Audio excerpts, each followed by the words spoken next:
कारण मी आपल्या सगळ्यांच्या माहिती करता सांगतो की ही कल्पना मला वाटतं जळगाव जिल्ह्यामध्ये आपल्या डीपीडीसीची मीटिंग होत असताना आपण पहिल्यांदा हा विषय मांडला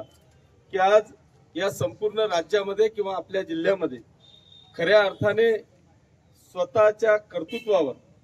या संपूर्ण जिल्ह्यामध्ये आमच्या महिला बचत गटाच्या भगिनी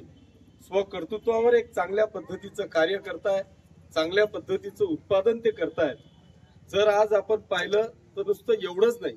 तर बँकेतून घेतलेलं जे कर्ज आहे ते मला वाटतं 100% हप्ता परतफेड करणारा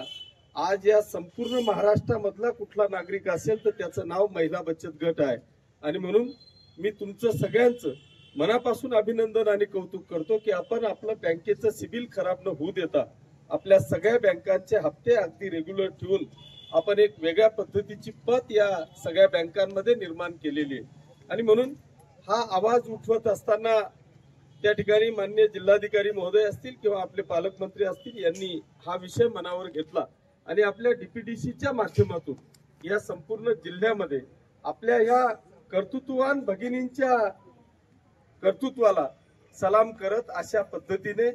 आपल्याच जिल्ह्याच्या ज्यांचं नाव संपूर्ण महाराष्ट्रामध्ये की ज्यांचं शिक्षण नसताना त्यांनी ज्या पद्धतीच्या कविता या संपूर्ण महाराष्ट्रामध्ये आणि देशभर त्यांनी लौकिक केल्या अशा बहिणाई चौधरींच्या नावाने आपण हे मार्ट या ठिकाणी मंजूर केलं आणि तब्बल 3 करोड रुपयाचा निधी आपल्या या तालुक्यामध्ये पाचोरा आणि नगरदेवळासाठी आपण मंजूर केला।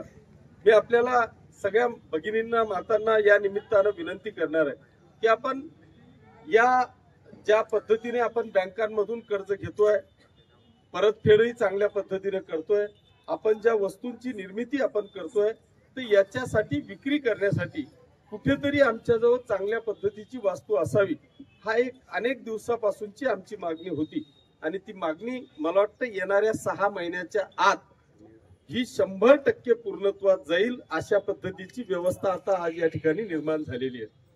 मी आपल्याला या निमित्तानं फक्त विनंती करणार आहे की ही ट्रायल आहे, म्हणजे मला वाटतं हा जळगाव जिल्ह्यातला प्रयोग हा महाराष्ट्रातला कदाचित पहिला प्रयोग असावा आणि या प्रयोगाच्या माध्यमातून आपण याला सुरुवात केलेली आहे। माझी विनंती अशी असणार आहे की एक नाविन्यपूर्ण आपल्या गावाला या तालुक्याला आपल्याला हे बाजारपेठ उपलब्ध जर करून दिलेली आहे तर या बाजारपेठेच्या माध्यमातून आपल्या वस्तू ज्या आपण तयार करणार आहोत या सगळ्या वस्तू आपल्याला थेट पर्यंत कशा पोहोचवता येतील। मला अपेक्षित एवढं आहे की आपण जर 1.5 करोड रुपयाची वस्तू या ठिकाणी वास्तू आपण जर का बांधकाम करणार असू आणि मला वाटतं जागा इतकी आपण सुंदर निवडलेली आहे की तालुक्यात भरातून येणारा प्रत्येक व्यक्ती हा ह्या एरियामध्ये आल्याशिवाय त्याचा बाजार पूर्ण झाला अशी समाधानी त्याला सुद्धा होत नसेल, इतकी चांगली जागा आपण या ठिकाणी निवडलेली आहे। आणि म्हणून 6 महिने आता तुमच्या हातात आहेत।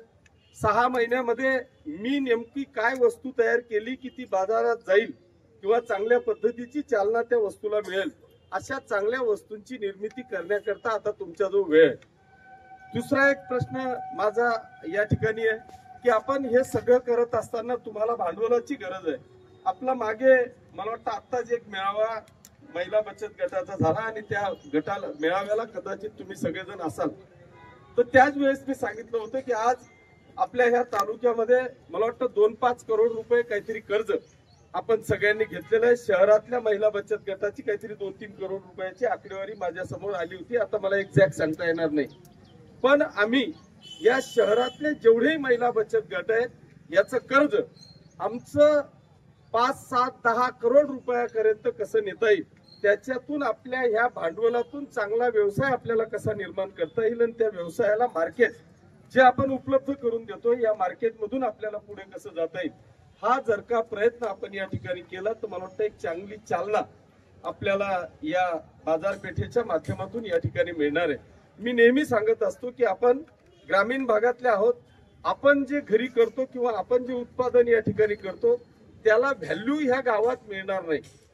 पण इथे जे मिळत नाही ते आपल्याला कसं देता येईल किंवा आपण जे करतो याला बाहेरचं मार्केट करता आपल्याला काय करता येईल याचा जर का अभ्यास प्लॅनिंग आपण जर का केला। माझी तर अशी एक इच्छा साहेब या ठिकाणी आहे की मला वाटतं जर एक 2-4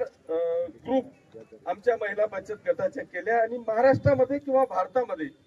अशी काही गावं असतील किंवा असे काही जिल्हे असतील की त्या ठिकाणी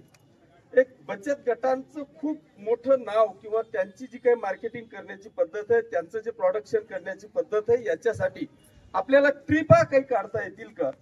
की सगळ्या महिला बचत गटाच्या प्रमुख एक जर का आपण घेतल्या किंवा आपण एक टप्प्याटप्प्याने जर का 2-5 सहली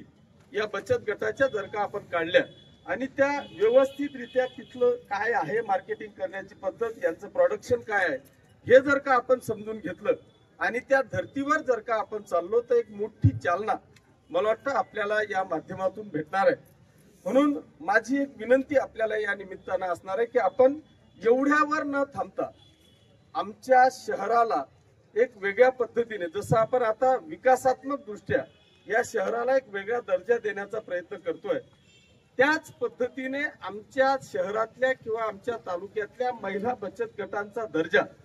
हा प्रोडक्शन आणि मार्केटिंगच्या संदर्भामध्ये आपल्याला कसा उंचावता येईल जास्तीत जास्त. कारण आज अशी परिस्थिती आहे, आमच्या सगळ्यांची परिस्थिती जर का पाहिली आणि आम्ही बँकांमध्ये गेलो तर आम्हाला बँक उभं करत नाही, पण तुमची अशी परिस्थिती आहे, तुम्ही इतकी मोठी पत निर्माण केलेली आहे की बँका आता तुमच्या घरापर्यंत यायला लागलेल्या आहेत. बँका तुम्हाला घर बसल्या कर्ज द्यायला तयार आहे. मग याचा बेनिफिट घेऊन आपल्याला चांगला व्यवसाय कसा करता येईल, त्या व्यवसायातून आपल्याला जास्तीत जास्त उत्पन्न कसं मिळवून घेता येईल, हा प्रयत्न जर का आपण सगळ्यांनी केला तर मला वाटतं येणाऱ्या काळामध्ये एक चांगले दिवस, सुगीचे दिवस